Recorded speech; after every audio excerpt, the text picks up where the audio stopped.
the governor. There are 96 separate recommendations. They're broken down into several different subject areas. The majority of the 96 recommendations were in the area of public health, public safety, and environmental protection. We had 120 days. There were 30 members of the commission made up of members of the administration, local government representatives, members of the industry, and those involved in the environmental community who came together and sat down and for 120 days in a comprehensive way looked at this issue. At the end of that, we unanimously adopted both the report and the recommendations to go before the governor. On the right-hand side, you have some updates, again, another synopsis of the highlights of the Commission's report, and then some reports specifically from some of the departments that are most directly affected by the exploration of natural gas in the state, that being, of course, the Department of Environmental Protection, some information regarding tax revenues already coming into the state from the Department of Revenue, and then some job creation statistics from the Department of Labor and Industry. And admittedly, the labor and industry data is probably the least user-friendly of the information, but it does have, I think, some, or a great deal actually, when you get drilled down into it, no pun intended, of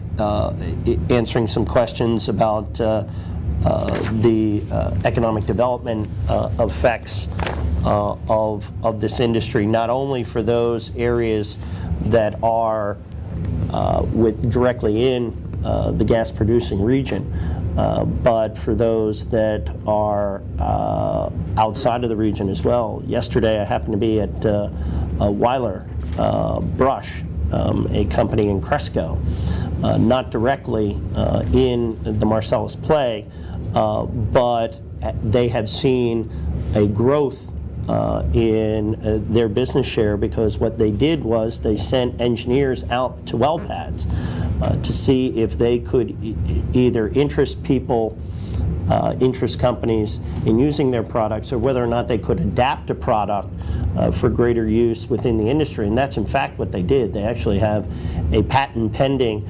on a brush-like wheel that they've adapted for use within the industry. So it is not only the gas producing region that is seeing the economic development opportunities, but it's also those who are coming to it. And one of the points I think that sometimes gets lost is that the entire state has a stake in how this industry progresses, not only from the arena of the protection of public health and public safety and being good stewards of the environment, and certainly we can talk about that because we are doing, I think, a great many things today in that arena, and this report recommends even further steps that we can take. But it also shows that through a direct economic development aspect, i.e. jobs, that there are people. Recently I spent some time with a fellow, a returned U.S. Marine who lives in Manayunk, right outside of Philadelphia, who spends 2 weeks of his month in Manayunk and 2 weeks of his month in Bradford County, working on a rig. So there are opportunities for those who wish to come and seek them. That coupled with the fact that when you take into account, and again I would refer you to the Department of Revenue's press release dated May 2nd, where it indicates that already this industry since 2006 has paid over $1 billion in tax revenue to the general fund. That's money that goes to schools and roads and parks all across this state.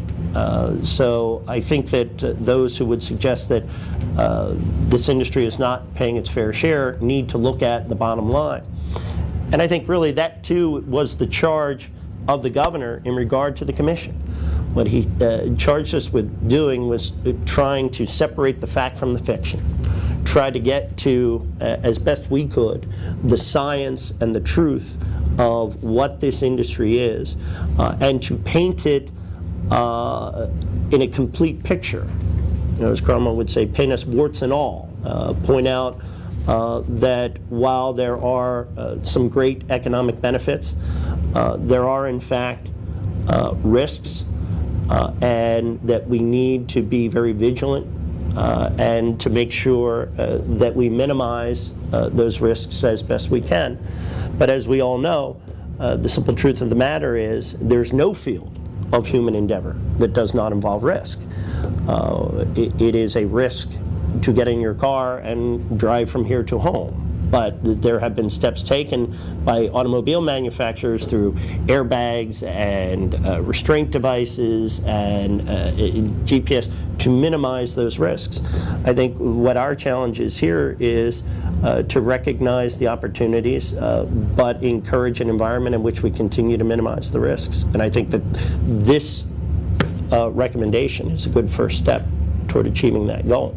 So with that, I thought that I might stop and allow you to ask whatever questions on whatever subject areas regarding the report or what you may have heard or what has recently been going on regarding this industry.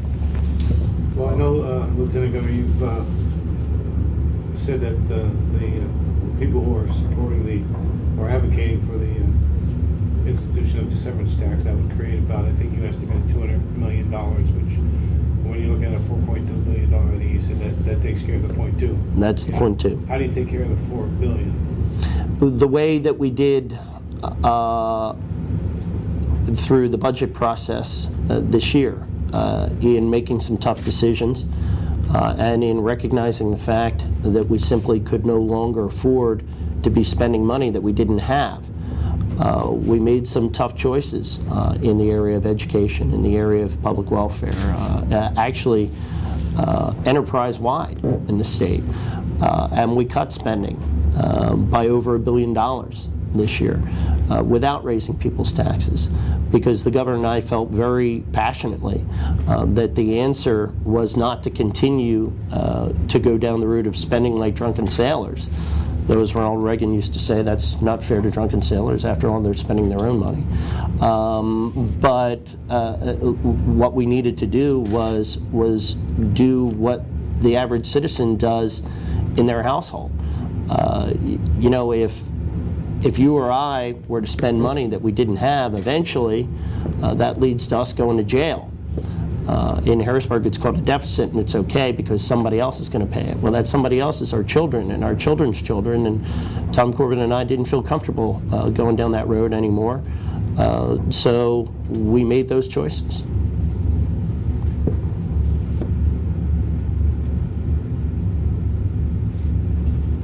I got lots of questions here. Yeah. Fire away. You're right. Fire away. There was a, if I had known this was marcellus shale, I would have. Yeah, I would say that if you had sent this in advance or let us know what we were going to talk about, that would have been helpful for us to prepare. Because I was given no indication of what this was going to be about.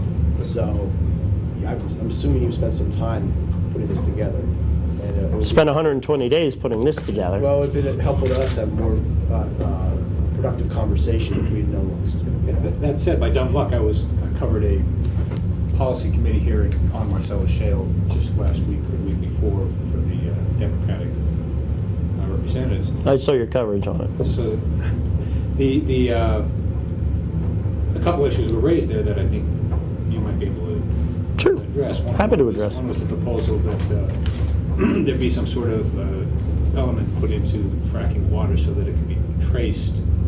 It seems possible that they can put an an isotope in so that you can tell which company, if there was contamination, you'd be able to trace it to that company. Is that something you guys have considered? Or? Well, we took a look at, you're talking about the drilling fluid that goes down the hole. Right.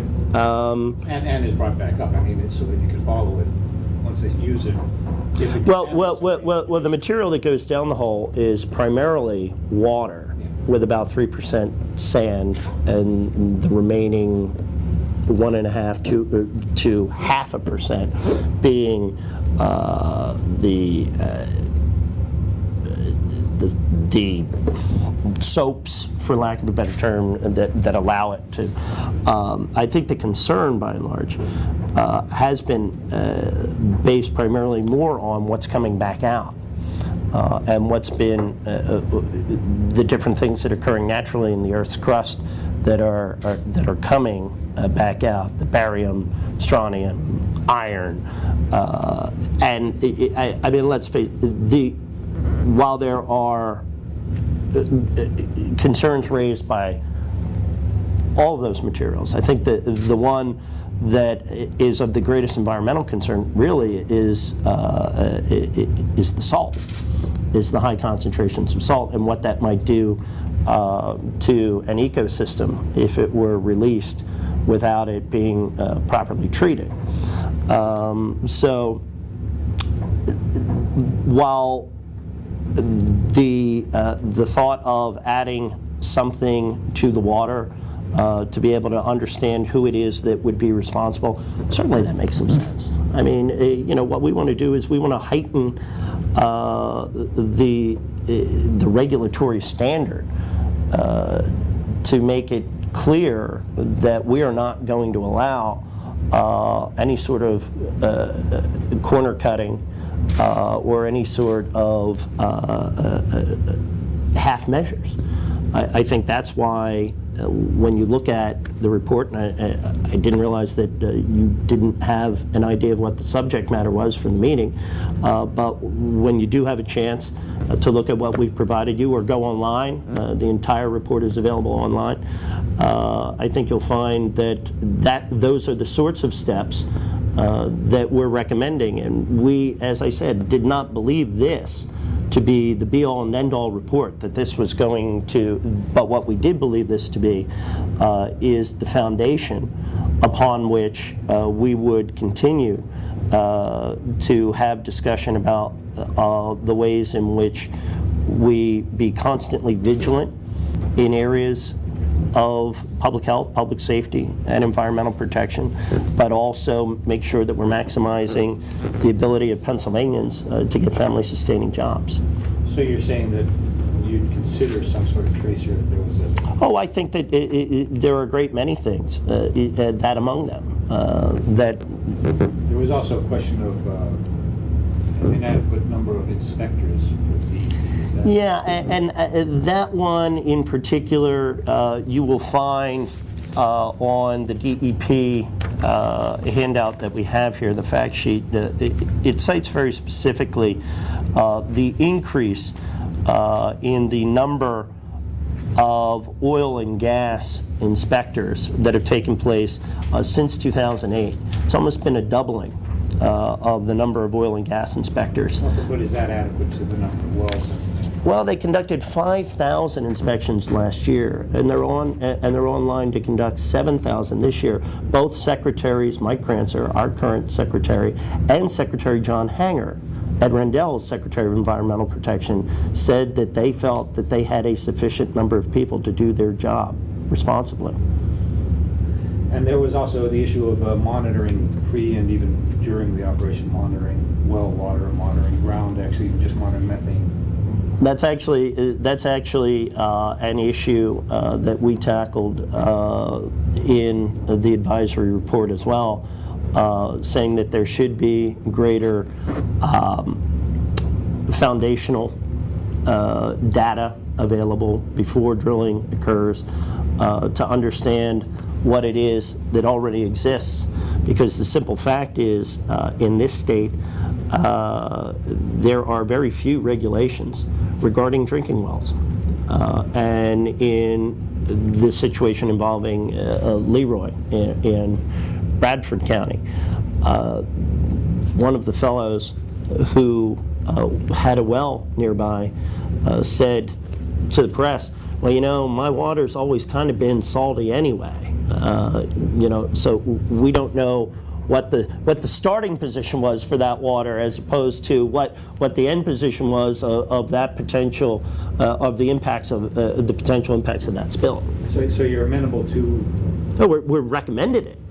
We've not only amenable to it, we've recommended it. Steps towards it, and if we are, where does the money come from? Well, how about the over $1 billion that the industry has already given to the general fund? That's a good start. That's gone into DEP and revenue and the departments that are issuing these reports. But this report is a report to the governor for his consideration. There are several of the 96 different recommendations. There are some that are legislative remedies. There are some that are policy changes. There are some that are regulatory changes. There are some, quite candidly, that would require all three. So what the governor is going through right now is the process of analyzing the report and then formulating a game plan.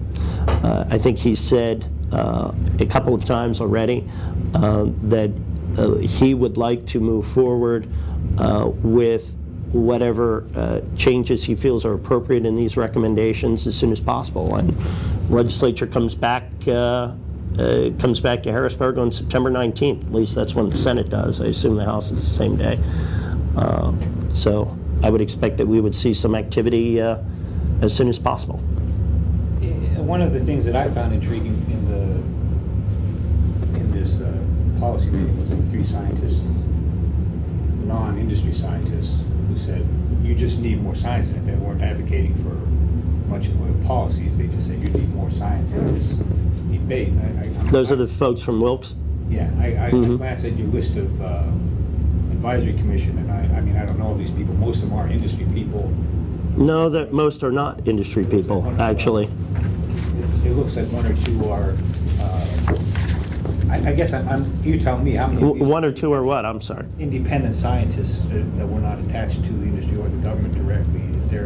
Are they in there? Are they being involved in this? Is there that sort of? We had quite a few public opportunities. We took testimony from over 60 different people. We had over 600 Pennsylvanians contact us either via email or direct letter. We took direct testimony from the public. Over 100 different people came to commission meetings.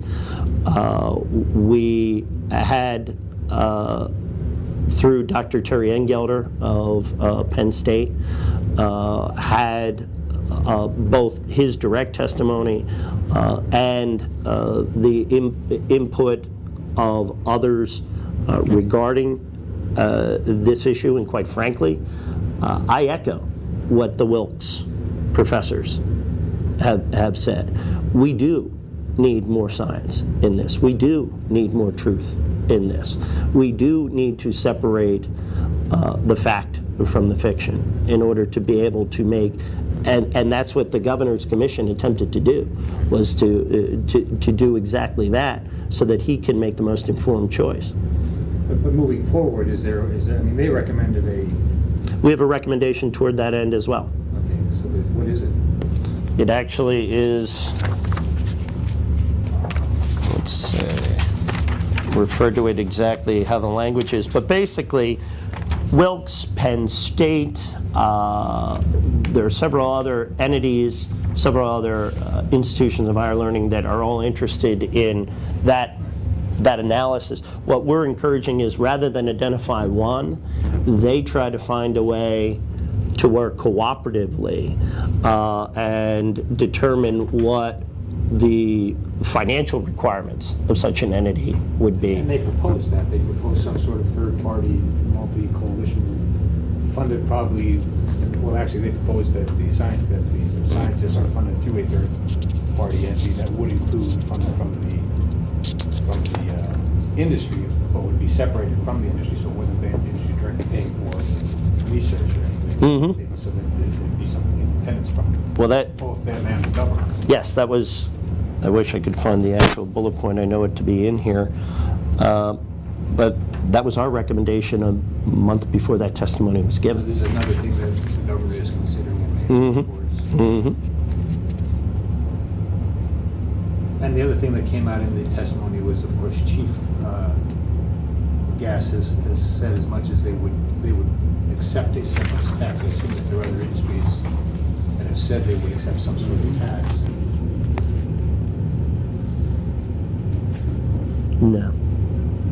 No, but that is one that speaks somewhat to it.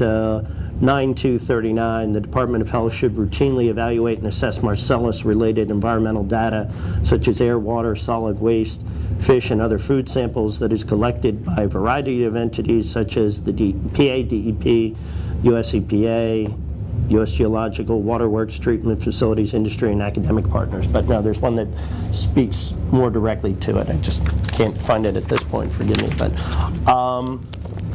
I'm sorry, your question?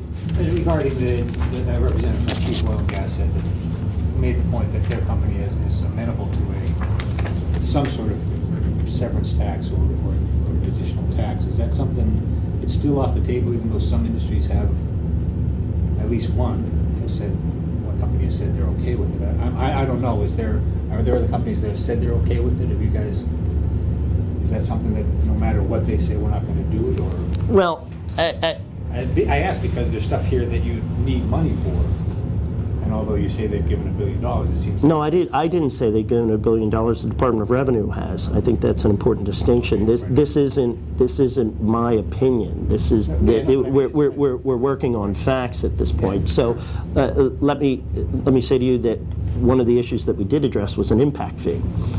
And the governor's charge was very specific. Are there impacts being had on the local community or on local government entities that aren't directly receiving compensation? Now, the distinction there, a met impact versus an unmet impact.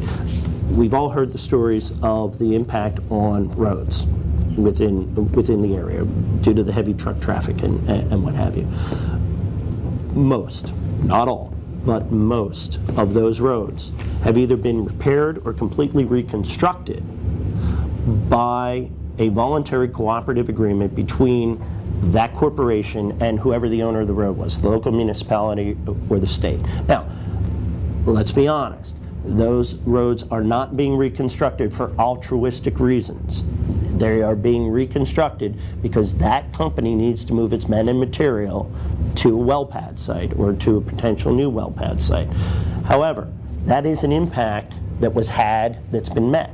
But are there others that haven't been? And what we discovered was that, yeah, there are things like anecdotally, and it's actually spelled out with a little more precision on the last couple of pages, Appendix D of the report that we've given you. But anecdotally, let's say X township had to hire an additional police officer because of increased truck traffic to maintain traffic stops or whatever it might be. Now, there are those in the commission who argued, yes, but they've doubled and tripled permit fees and things like that, so they are being compensated for it. Our task from the governor was there a direct impact that wasn't receiving a direct line of compensation? And the answer to the question is yes. Now, what the legislature and the executive decide to do as far as a structure of what percentage of what that number would look like, what percentage would go to the local county versus the local municipality versus surrounding municipalities versus any money that would come back to Harrisburg for specific accounts, be it, as the governor suggested, an abandoned well capping account for future, what those percentages would all look like. That's the duty and the responsibility of the legislative and the executive branch. That wasn't within our responsibility. As far as the the comments regarding Cabot specifically being willing to pay more. It's chief. Excuse me, Chief. Chief being willing to pay more. There's nothing that prohibits them right now from writing a check if they so desire. And we'd be happy to take the money. But what we have to recognize is that of the gas producing states in this nation, it is true that we are the only ones that don't charge a severance tax. But to look at that one tax in a vacuum, I think does a disservice to where we are in the overall corporate taxation structure picture in this country. Pennsylvania has the largest corporate net income tax at 9.99%.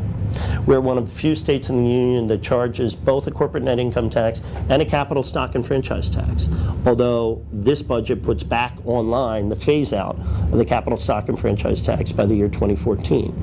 For startup businesses, for Pennsylvania businesses, mom and pop businesses that are going to start up ancillary to this, that are going to be in a support mechanism, we still have a cap on the net loss carry forward. We're one of only 2 states in the nation that has that cap.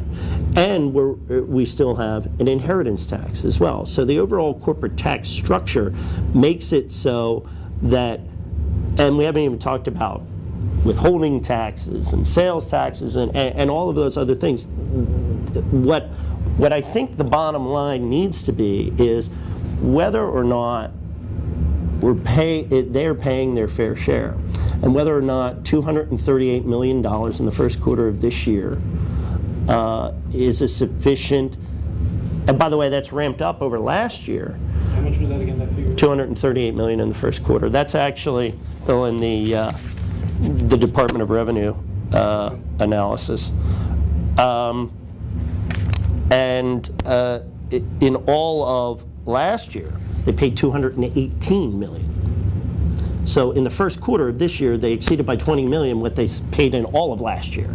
So we can beat the table and continue to say, but we don't have a severance tax, we don't have a severance tax, we don't have a severance tax, or we can acknowledge the fact that this industry is already paying a sufficient amount. There may be areas in which they are impacting direct government services where they should perhaps be paying more because of a very specific impact that their industry is having on that community.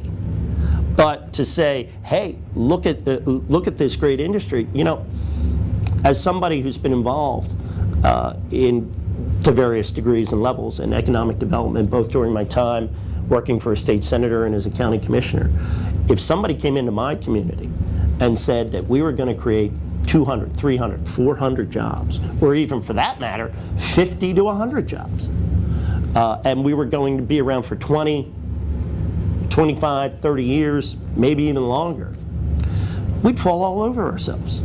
Give them things, KOZs, KOIZs, KOEZs, EIEIOs, whatever, LERTAs, whatever it was, to try to attract them and give them direct infusions of cash in order to get them to stay here. This industry isn't saying that they want any of that. So I don't know. I mean, I understand to a certain degree because these are, and that goes to Bill's question, these are very tough economic times. You know, we made some decisions that didn't make us too popular around the dinner table. From the higher education perspective, you know, I'm a dual graduate at Temple. My wife went to IUP and my sister went to Millersville. I was not very popular during budget discussions. But, you know, I would love to be able to say that there's one panacea that's going to solve that problem, but the ultimate way in which we solve our economic condition in the state is belt tightening. As far as the severance tax, and just as an aside, it seems like there should be some steady revenue to pay for the things that you said we should have, like marking the water, increasing inspectors if we have to. The other stuff I just covered. Well, why wouldn't if in fact later it was determined, that there was a requirement to mark the water, I'm just saying. What would be the? if you need money for those things. Would be the overwhelming expense in that. They put an isotope in. Having more scientists involved in the research, more monitoring before and during. These things seem like they would cost money. It seems like you may have a source of revenue that you could have.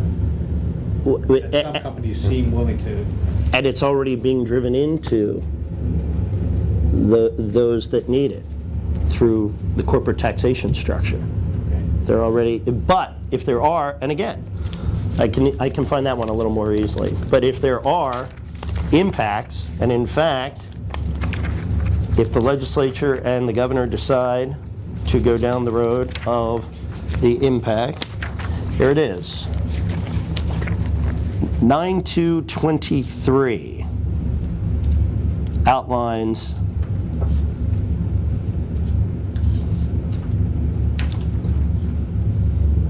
no, I'm sorry, that is not the answer. That is not the one that forgive me. I'm asking if those things are considered. They are in here. They are in here. There is a full line of bullet points that do indicate what. It's a 9.3. It's 939. That's what it is. Thank you. 939. Looking for a lot of bullet. I was looking for a lot of bullet points. That's exactly right.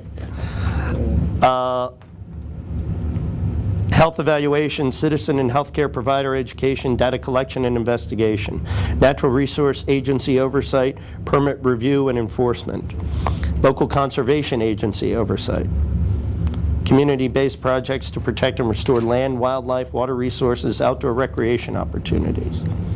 So I think you will find that. It seems like some of those things could fall under these bulleted items. Some of those things. Oh, that's what I'm saying. I guess That's what I'm saying. If it's decided that by that this would be the mechanism through which those needs would be met. And there was one other thing that came out for me that was interesting anecdotally, not so much in any measurable way, but the people who complain about not realizing full extent when they lease land or they okay a right of way for a pipeline. One person complaining about how much more room they cleared out on each side of the pipeline than they expected.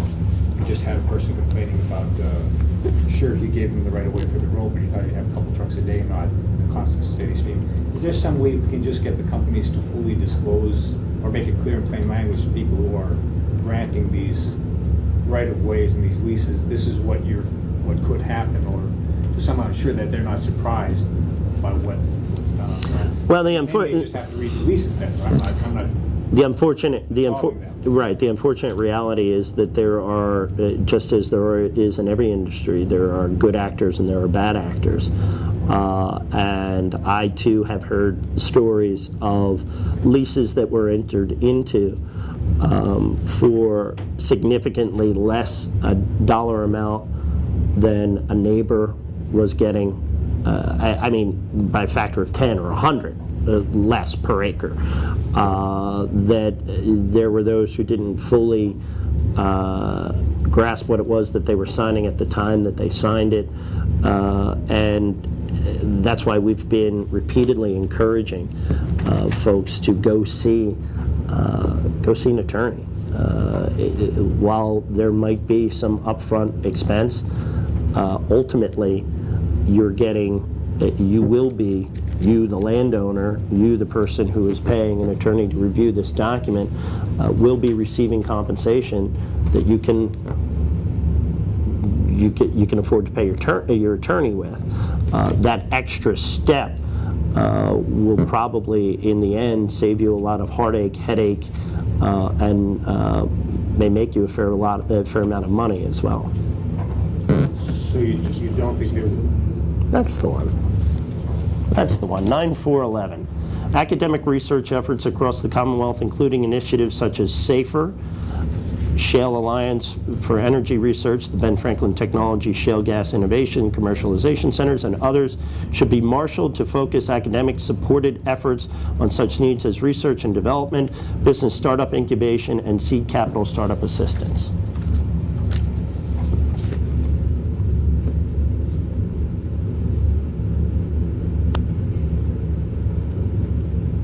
That seems to lean more towards increased,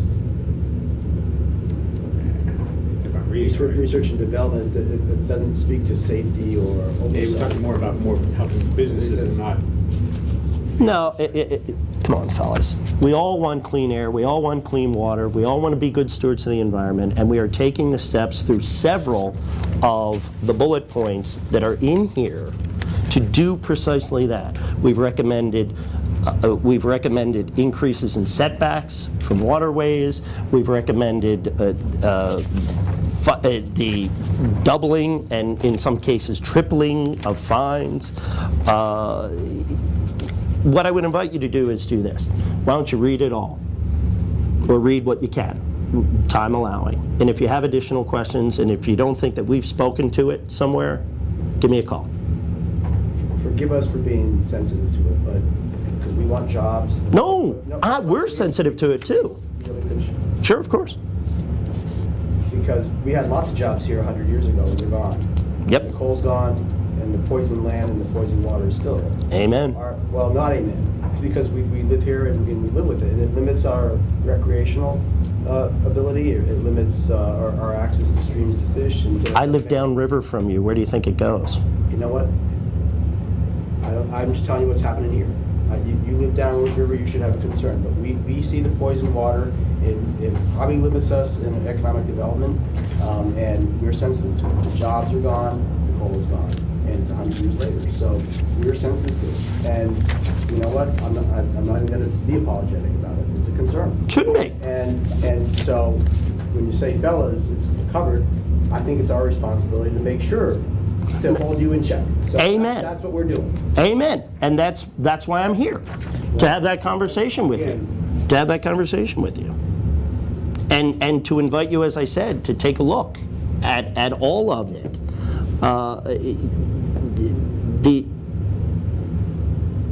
I think it is important. And by the way, too, you spoke to acid mine drainage. One of the interesting things that is coming as a possible benefit is the use of that drainage in the drilling process. And we think that is, and there's actually a bullet point that speaks to that as well, to encourage that use in an environmentally responsible way, making sure that we're not making any mistakes.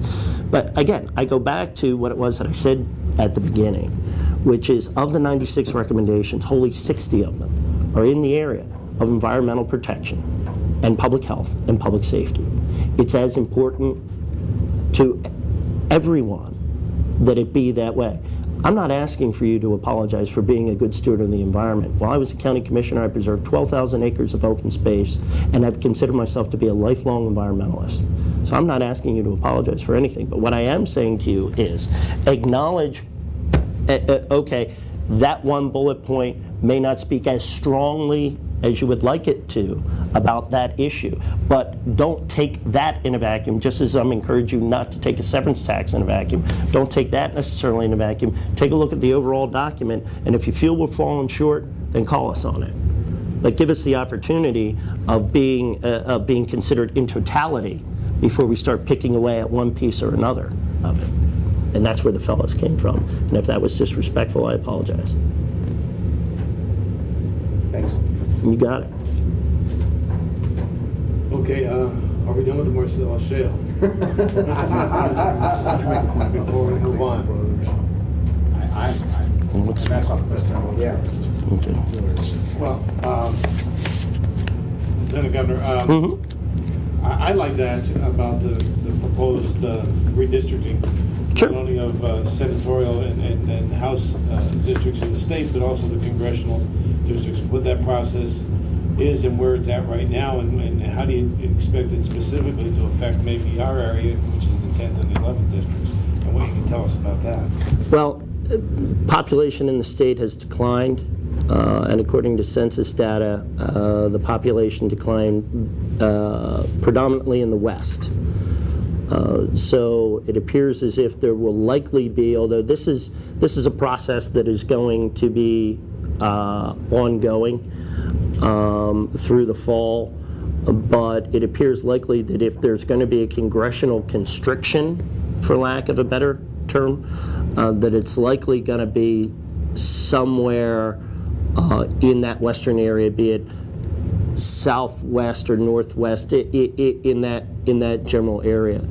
While I've not seen proposals on specific congressional lines, I don't foresee right now, and again, things can change in a moment as the process evolves, but I don't foresee that being a major impact to this region right now. Are there going to be some additions, some deletions, some alterations? Yeah, and that's going to be dictated by the irony of things are with the way lines are constructed is that you often see what happens perhaps down in the Lehigh Valley has an unintended consequence in Wilkes-Barre, Scranton, or what happens for that matter in suburban Philadelphia might have an unintended consequence.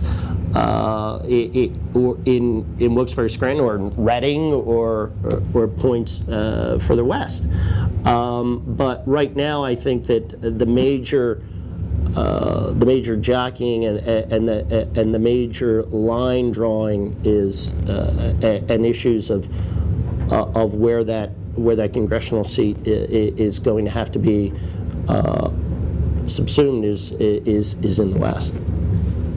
Is there any sort of timeline on when this is to be completed? Because we have two candidates in the 11th district right now, one in Wilkes-Barre, one the incumbent from Hazleton. I think the requirement is by the end of the year. Oh, yeah. Yeah. I'm not sure what this deadline. I'm sure that there are hard and fast deadlines, but the one that pops to mind as the ultimate deadline, although there may be statutory requirements that I'm unaware of, but the one hard, fast deadline that I would assume is the first day to circulate petitions. You got to know what the districts are while you're going out getting folks to sign your petition to allow you to be a candidate. Okay, and then the other political issue that I'd like to ask you about is that we have incumbent U.S. Senator Bob Casey, Democrat, running for re-election next year. We've not heard a GOP candidate come forward yet. Can you tell me on the record what you've heard as far as any possible candidates on the Republican side for that seat? Well, I think that there are a lot of Republicans who are looking at that seat. I don't think it would be fair for me to start throwing around names till they have an opportunity to decide whether or not they want to get into the race or have a formalized announcement. Can tell you I'm not one of them. Well, that was going to be one of my questions. Now, Tom Corbett and I asked the people of Pennsylvania to hire us to do a job, and you don't start changing your horizons 8 months into the job you were hired to do. Okay, but you're certain that somebody will come forward? Oh, I'm very positive. Okay. And I think you said earlier, and I want to make sure if we're on or off the record on that, you say it may come from some non-traditional or unexpected areas. Non-traditional is probably the best way to describe it. And off the record, I'll give you leads, and I think I already did, and if you want to contact them, and if they want to go on the record, you got it. Can you define non-traditional? Just not somebody who currently is holding a position, like for United States Senate, a natural farm team would be the congressional delegation, or a statewide elected official, or something like that. And right now, at least, I'm unaware of any who fit that bill who are seriously considering running.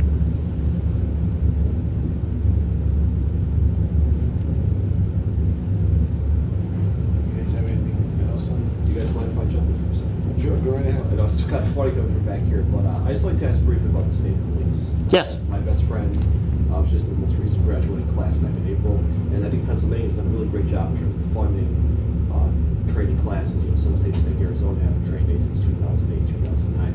How do you guys continue in state government to meet that challenge of training training classes and replacing retired troopers. Talk about that.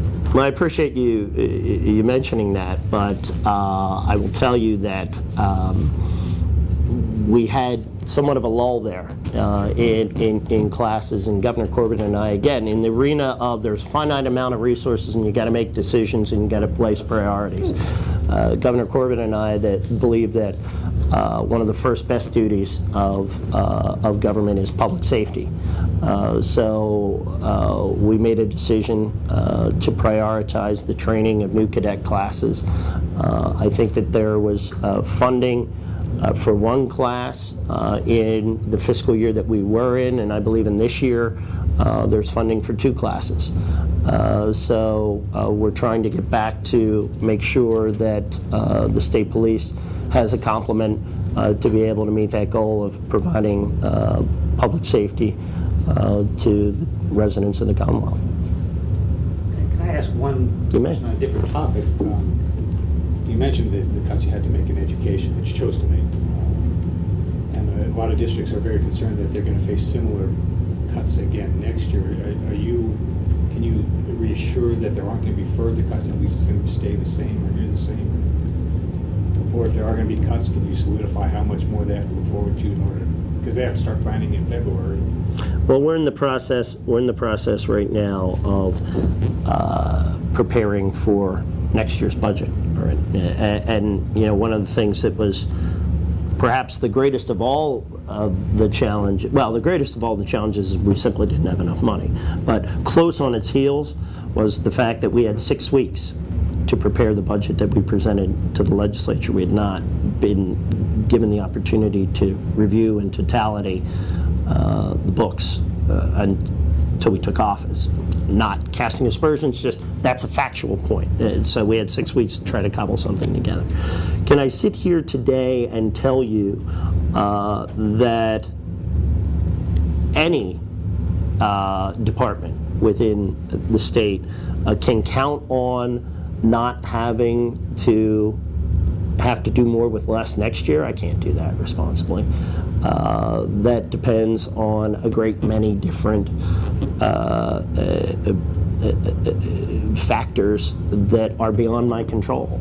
You know, things like market fluctuations affect public as well as private entities. Things like what tax collection rates are going to be. The costs of raw materials, the costs of fuel, all of those things will have to be part of the calculation in trying to determine what it is that we can do in all the areas that state government touches. I think that the governor had an interest in trying to make as many tough decisions this year as he could in order to attempt to make sure that there wasn't an ongoing demand for more sacrifice. But I can't sit here today responsibly and tell you that I guarantee you'll be getting X or I guarantee you'll be getting Y. What I can guarantee is that we're going to try to be as fiscally responsible as we can to minimize any impacts on education or any other area of the state budget as much as we can. You're going to Cleveland Brothers this afternoon? We're going to Cleveland Brothers. Why'd you pick Cleveland Brothers? Yet another story of a company that is growing as a result of natural gas exploration in the area. How we arrive at them specifically? They came to us through, I think, DCED, the State Department. It's a company in Wilkes-Barre, you know, no immediate wells in the area, but they are growing because they're selling equipment to the industry. What was the name of the company in Cresco? Weiler, it's W-E-I-L-E-R. Yep. And it was originally Weiler Brush, but I think they dropped Brush from their name. Yeah.